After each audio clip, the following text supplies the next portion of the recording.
Hey guys, welcome to tonight's live video. Tonight's video is about triathlon gear for beginners, and before I even tell you, I'm like getting all mad about the whole setup. I don't like the way the light hits the board here and everything tonight. However, because I said I'd be on here at 7 o'clock, I try really hard to get on here right on time. I'm just having, technical difficulties tonight, but thanks so much for hopping on. Hey Lisa, hey Lilia, hey Todd.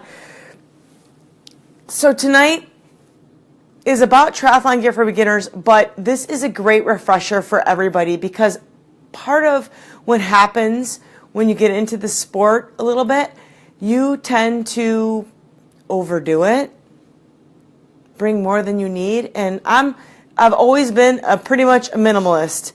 One of the things I learned very, very early on, hey, thanks Lisa, hey Dawn, hey Shannon, hey Jackie, hey Carrie, hey Todd.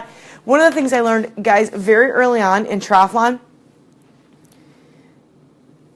I wanted to be a minimalist, and I learned this after my very first Ironman, because when you do an Ironman and you're going to be out there for, I don't know, upwards of 13, 14, 15, maybe even 16 hours, and you're allowed to bring as much as you want, as much as you can carry with you, or as much as you can put in your transition bags or your special needs bags. For those of you who don't know Ironman, it's a big thing. But after doing 2 of them like that, I got to be like, it's too much. It's too much to think about. So I learned to be very much a minimalist. And the black eye is getting better. I still have a mark, but it's getting better. Hey Mark, hey Dave, hey Jody, hey Jackie. 16, you have up to 17, Jackie, so you're good. Hey, Karen. Hey, Maribel. All right, so last week's winner, real quick. Last week's winner was the jump rope. The jump rope goes to Karen Halbert. So, Karen, please send me your address, and I'll shoot this jump rope off to you. But let me tell you, I have 2 of these in my CompuTrainer studio. They're awesome. We use them. We do strength and conditioning classes there, so we use them. And they're awesome. Anyway, so real quick, guys, if you're watching tonight's video, I'm going to give you a special bonus, and you can find that right there. All you have to do is go to the website, TriRightCoaching.com, or I think that's a // slash. Is that forward? Yeah, that's backwards. / bonus, and you'll get the bonus. Black and blue. You might, Lisa. Yeah, look, it still looks bad. Anyway, so here's all you really need to do triathlon. And so for you beginners out there, it's really easy to spend lots and lots and lots of money. And people want you to. They want you to buy everything, right? And there's always some new shiny object that you could get. But my goal here tonight was to give you the bare minimum of what you need to do a triathlon. Hey, Julie. Hey, Aaron. Extra stuff in transition.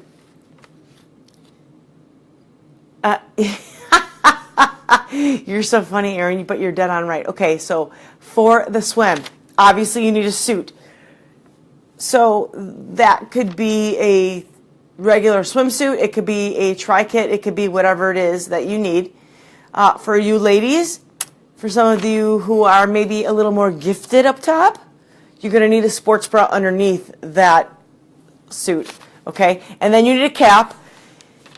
In most cases, for the race itself, you'll get a race-issued cap, but you're going to want a swim cap, especially if you have longer hair. And guys, you don't have to use them. You can use them. Caps, if you're going to do open water, caps are colored in brightly you almost never see, and I say almost never because I'll give you a really quick story, but you almost never see a dark colored cap that's issued at a race, because when you're doing an open water swim, now if you're in a pool, like an indoor tri or something, or and even an outdoor one, but it's in a pool, it doesn't really matter as much. But if you're in open water, the reason they use brightly colored swim caps, you guys, don't freak out on me, but you're easier to spot in the water if something should happen to you, okay? So you have a dark wetsuit on, and then you have a, neon pink or neon yellow swim cap. You're easier to find. But I'll tell you really quickly. So my I think it was the first year I did Ironman. I think, yeah, it was my first Ironman. And it was sponsored by Ford. It was Wisconsin. It was sponsored by Ford. All the guys had white caps with the Ford logo and said Ironman Wisconsin. I should have brought the cap for this video. But all the ladies, we had navy blue caps with a white logo that said Ford. Navy blue. Not so great. I was like, I guess they don't care if any of the ladies start drowning, or maybe they didn't think we would. But in any case, you don't see that anymore. That's why you'll see white, gold, pink, yellow, orange, bright green, light blue. You'll see all those colors. That's to help you be seen in the water. It's important. Hey, Cindy, welcome. Hey, Maribel, if something happens. Maribel, sometimes things happen. Hey, Jennifer, nothing will happen. No, nothing's probably going to happen, right? But it's important. Anyway, so you need a cap. You need goggles. You're going to need goggles. I just had a client come to me for a swim lesson and didn't have any goggles. I'm like, okay, we could do this, but you're going to want some goggles. You're going to want some goggles. Preferably, you're going to have more than one pair, right? You're going to have a clear pair, you're going to have a smoke color pair or tinted, and then you're going to have a mirrored pair. But again, I digress because I said minimal, the minimal things that you need. Goggles, all you need is one pair. And the wetsuit is optional. Optional. You do not have to have a wetsuit, people. People sometimes freak out because they think they have to have it. You don't have to have it. Before I go on to the next, today, all you have to do to win, you're going to win a free pair of Yanks. I see how I brought another color, you guys. Did you notice that? It's another color. You know why? Because I have them in all the colors. Because I love colors. Because they have to match my shoes. So when I buy them, I buy like 10 pair at a time, and I get one in a bunch of different colors. And then no matter what pair of shoes I end up getting, my laces are going to match my shoes. So if you want to win a free pair of Yanks, then all you have to do is share this video. Share this video with somebody that you think could use this information, or share it on your own page. I don't really care. Just share it. You don't have to use, I know I always show Yanks. You don't have to use Yanks. I don't get paid. I wish I did. Hey, Yanks, if you're watching. I don't get paid. They don't give me any free samples, but I just love these laces so much that I keep showing them. I give them away. Okay. Hey, Maria. Hey, Maricela. All right. So all you have to do is to enter. My dog's barking now. Yeah, see, because he hears me talking to you guys. All you have to do is share the video to get a pair of Yanks to enter the raffle. So for the bike, very simple, you guys. Obviously, you need a bike. Number 2, you have to have a helmet. Absolute rule. And I know it's a rule in races that you have to have it. But this is a safety rule. This is an MJ rule. This is please don't ride your bike. Even if you're going to go test your bike and make sure that you have enough air in your tires. My baby's so cute. You hear him? Even if you're just going to go ride your bike around the block to test the tires or the brakes to make sure nothing's rubbing, make sure it all works, wear your helmet. Wear your helmet. I went, and this was 2011. I had done Steelhead, and I was... I don't know, it was a few days later, and I was going for a small little bike ride, and it was kind of just a cruising ride, just flush out the legs, and I wasn't going more than 10 miles an hour, you guys, and I fell. I was on a trail, and it had leaves. It was August, because Steelhead's in August. There was leaves on a trail, and a leaf was covering like a branch, part of a branch that had fallen, and my front tire hit it, and I was so... kind of not paying attention because I was just going 10 miles an hour. I'm like, ooh. And I hit it, lost control of the front wheel. I fell over on my left shoulder, hit the ground hard, and my head also hit the ground. And oh, by the way, once you crash with your helmet on, throw it out. Please don't try to recycle that. It already did its job. Once you crash your helmet, throw it out.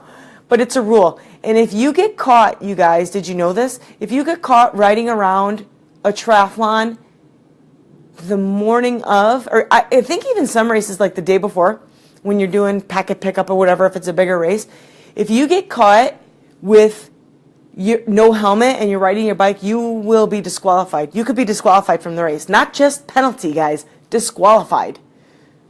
It's a safety thing. Just wear your helmet. I don't care if you think it looks dorky. Just do it. Hey, Rachel. Doggy wants to be a star. Yeah, he does. He's got a big mouth. Hey, Carolyn. Hey, Susan. Hey, Rachel. Thank you for sharing. All right. So the bike, helmet, and not just on, guys. On and clipped.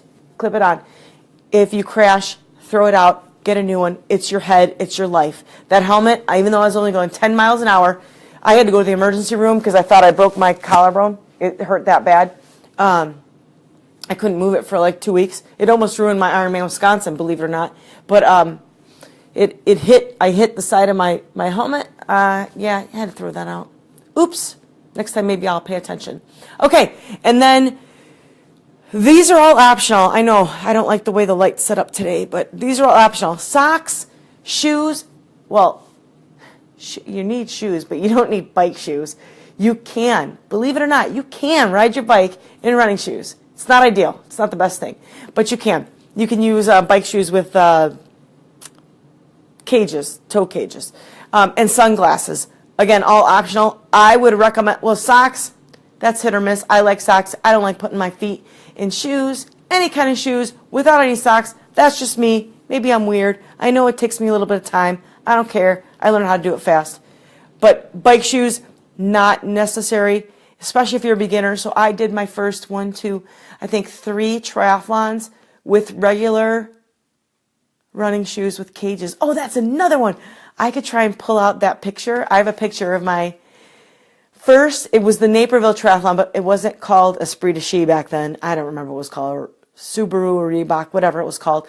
But there's a picture of me, and you can see that I don't have any of the tri-kit, you guys. I just had a regular old shirt that I pulled on over transition. I had running shorts on that I pulled on over my suit, and I had running shoes in toe cages. It's perfectly acceptable. Don't let anybody make you think otherwise. And then sunglasses. I would recommend sunglasses just because sometimes if you're riding, especially if you're in a wooded area, bugs, sticks, stuff gets in your eyes. I don't know. So I would just recommend that. But again, you don't have to have it. For the run, how tight should the strap of the helmet be? Oh my gosh, Dawn, great question. How tight? What's up with my hair? How tight should it? So you want to strap it underneath, right? I like to make at least 2 fingers, just like to a gap. I mean, you don't want to be like, you don't want to choke yourself, right? So you have to have a little bit of a gap, maybe even 3 fingers, but like you just want to, make sure that's tight. But it shouldn't be draping. It shouldn't be draping. You shouldn't be able to like put both hands in there, right? Just maybe a couple fingers so that you have some room to breathe. What about gloves? Oh, hey, Janine? Hey, Stella. Hey, Denise. Was I not supposed to say that? Hey, Janine, check it out. I got them done today. Oh, I was going to say the light's not good. Look at that. Girl. I'm so excited. I think they look awesome today. They look awesome. Dave, what about gloves? Great question. I used to wear gloves. If you're going to do a training ride, you could use gloves. Gloves are great for a couple things. Sometimes people get numbness in their hands when they're riding, and that helps. And Maribel, please don't freak out, but if you fall and you have gloves on, you're going to save your hands. Okay, so the gloves are good for that. I used to ride in gloves, and it's great for sweat. Like if your hands sweat a lot, they absorb the sweat. Kind of gross, I know. But I don't do it for races anymore simply because it takes time to put them on. And when you're shooting for a podium spot, every second counts, every millisecond counts. Christopher requires to tighten his helmet strap. Yes, he does then. If you, like I said, yeah, no, it should be tight. Like I said, maybe a couple fingers. You need to be able to breathe, but it should be kind of tight. Falling. Oh, Maribel, come on. There are 2 types of cyclists. Those who have fallen and those that will fall. Or those who have crashed and those who will crash. It's just given. It's okay. We've all done it and we're still here. We're still here to talk about it. And we're still racing. So, it just happens. All right. So the run. Onto the run. Running shoes. Hello. Obviously, you want some running shoes. And they could be, if you don't have cycling shoes, it could be the same shoes that you used for the bike. Again, so when I first started out, I had a entry level, cheapest road bike you could buy. And then I just put some aero bars on it. And I did not have bike shoes. I just used running shoes. So when I got to T1, I would put my running shoes on and ride my bike, and then just take those shoes off and start running with them. So if you don't have all that, it's totally okay. If you're not gonna use bike shoes, use the running shoes that you plan to run in on your bike, and you'll save a little bit of time. And then the other thing that you're gonna need is a hat or a visor. Again, totally optional. I don't like all this in my face, right? When I'm racing, so I like to put a hat or a visor on and keep it back. It also keeps the ponytail in check. It also protects my face from any sun or rain, if we have rain. If it's windy, sometimes you have to pull it either really low because it'll blow the visor or the hat off your head, or just run with your head cocked down a little bit. You fell before? Yeah. Fell once? Yep. I fall once a year. You know, Lisa, I'm kind of on that spectrum too, like once a year. But the cool thing, well, after I fall, I'm like, I fell for the year. I'm not going to fall in any races because I'm done now. All right. What kind of questions you guys have? You did your first Olympic on a hybrid. Oh, that's awesome, Jackie. And then when you switch to like whatever you have now, a road bike or a tri bike, wasn't it way different, way better? All right. So to enter the raffle for these Yanks, guys, all you have to do is share this video. That's it. Even if you're watching the replay, I still honor this. I only pick the winner about 2 hours before I do the next video, and I'm going to talk about what I'm going to do next week's video on in a second. Hey, Eric. Well, welcome, dude. I'm almost done now. But thank you for joining. So, you guys, as a special bonus tonight, as a special bonus, this is just a very, very skimmed down skeleton list of what you need for triathlon. And the reason I did this is because when you get into the sport, it can be overwhelming, the amount of things that people tell you that you need. And yes, it's not cheap, but it doesn't have to cost you an arm and a leg. These are the minimum things that you need. Okay, this is all that you really need. Are you going to want more? Probably, eventually. One of the things that I've done over the course of my triathlon career was buy things year by year by year, piece by piece by piece. You know, I want this, the next, and I'd make a list. Here are the top 5 things I want. And then just one at a time. You don't have to buy it all at one time. This is the minimum. But if you want a comprehensive list of everything you need to race, all you have to do is go to TriRightCoaching.com/bonus. Whoop, whoop. And you can download a printable PDF of a triathlon checklist just for checking in and watching this video. Do you prevent your legs from feeling like noodles when you jump off the bike? Train more? No, Stella, actually, that's a great... I keep calling you Stella! Actually, that's probably because you are overextending on the bike. Why don't you come to my CompuTrainer class and I will show you what a ride is supposed to feel like. But a lot of times, first couple things, practice, yes. You need to get used to that feeling of jumping off your bike and getting onto the run. So you do what's called a brick workout, right? So you bike and then run. And the run doesn't have to be a long time.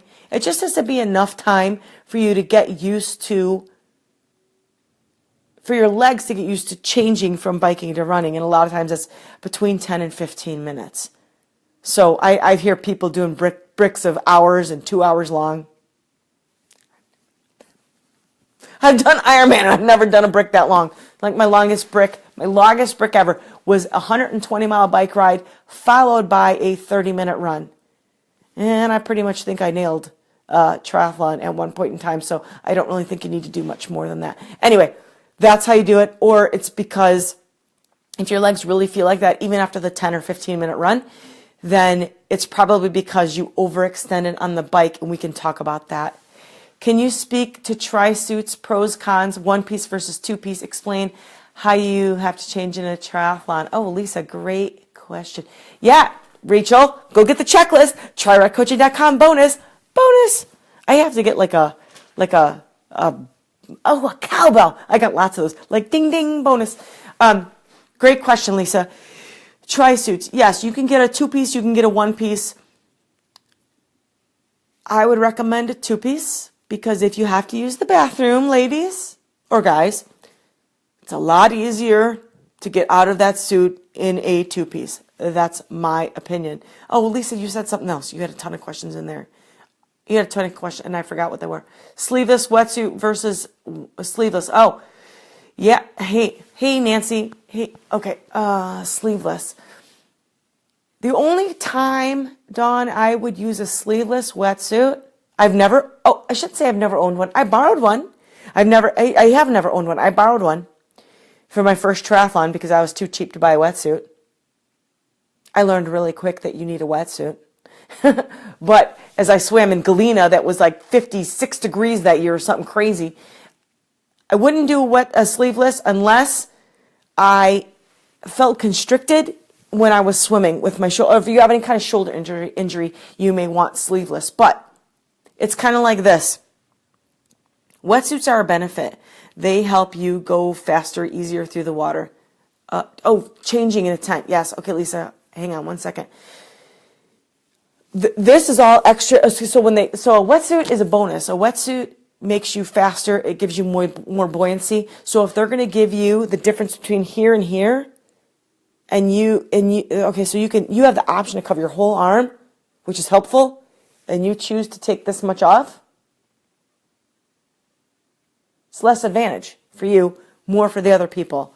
So again, guys, I got really super competitive in the sport. If you're not competitive, please ignore this.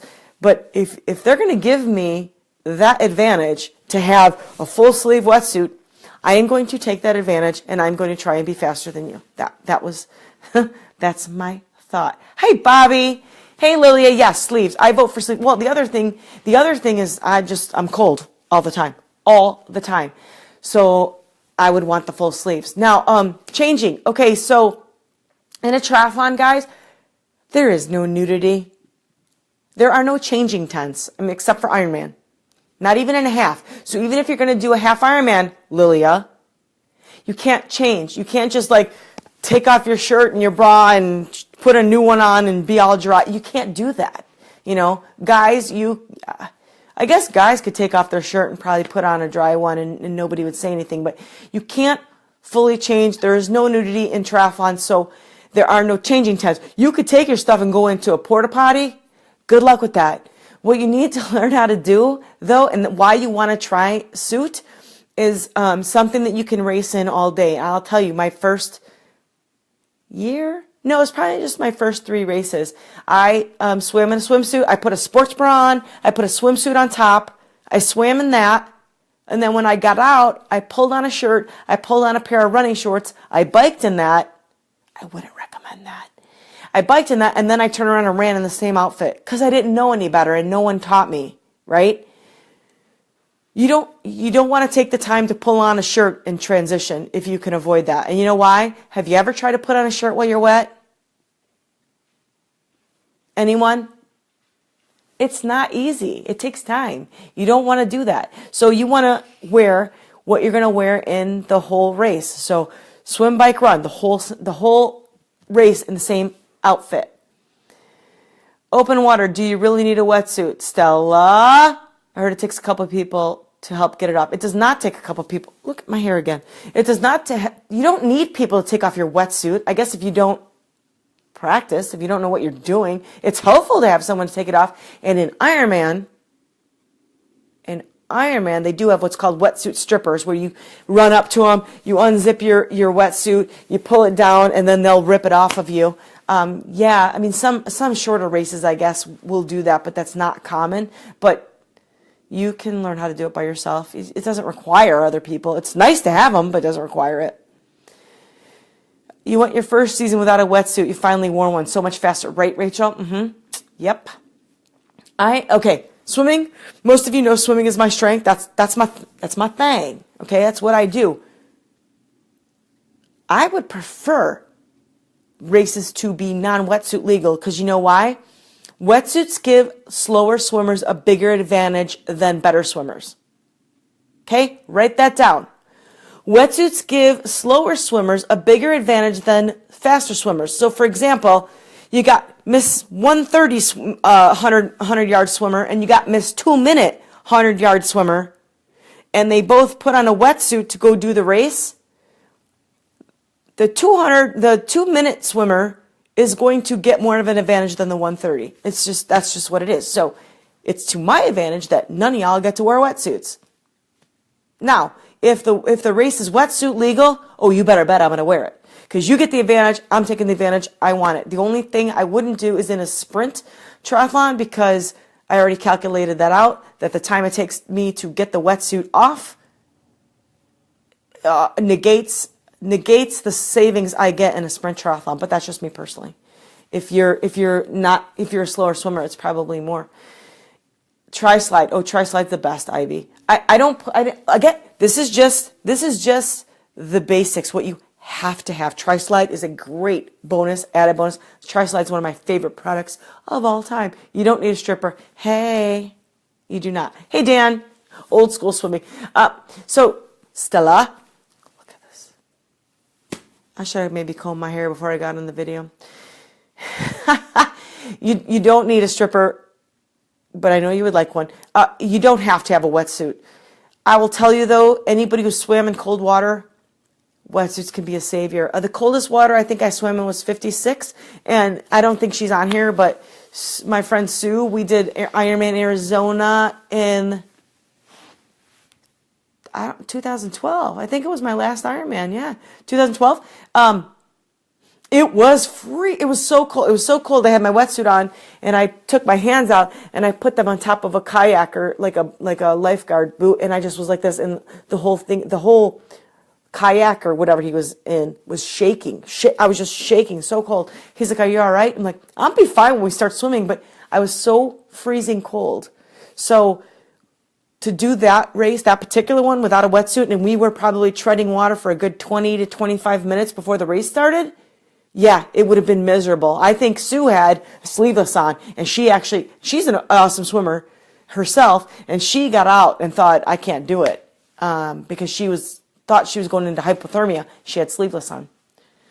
So, hey, Roger.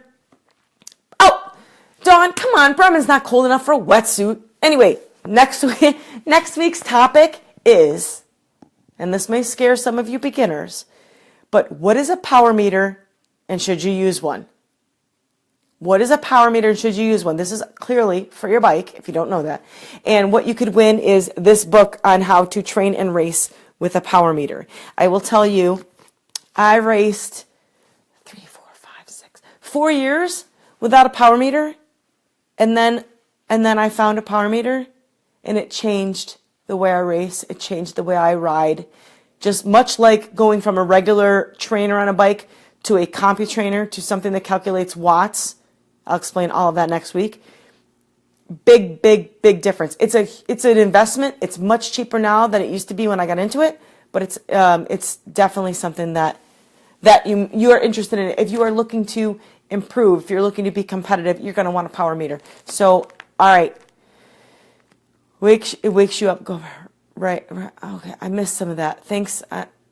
I hate being cold. I hate being cold too, Carrie. Okay, if you want to win this pair of Yanks, it doesn't have to be this color, guys. I'll get you whatever color you want. I'll send you a free pair of Yanks simply for sharing this video. All you have to do is share it. I will announce the winner next week. And then next week you can win, because next week's topic, what is a power meter and should you use one? And you're going to get this book on how to train and race with a power meter.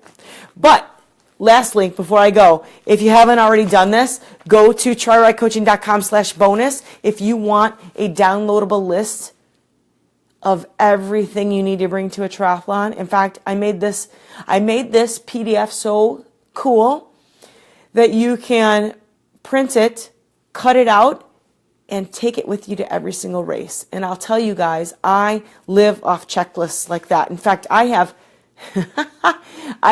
3 different checklists for triathlon. one for a sprint and Olympic, one for a half Ironman, and one for an Ironman, because there's more stuff that you need. The longer you go, the more stuff that you need. Or if it's a cold race or a super hot race, you may want to change the things that you pack.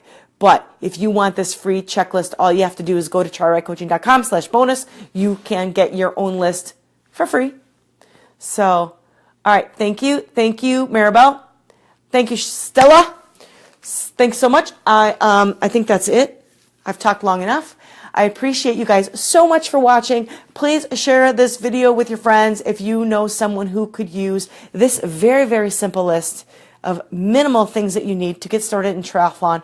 And I guess I will see you next Sunday. Now, if you're watching this replay, you can still get in on the free giveaway. I don't pick the winner until about 2 hours before the next video, which is next Sunday, live, 7 p.m. Central Time. Hope you'll join me. Until then, have a great week. Happy training. See you next week. Bye-bye.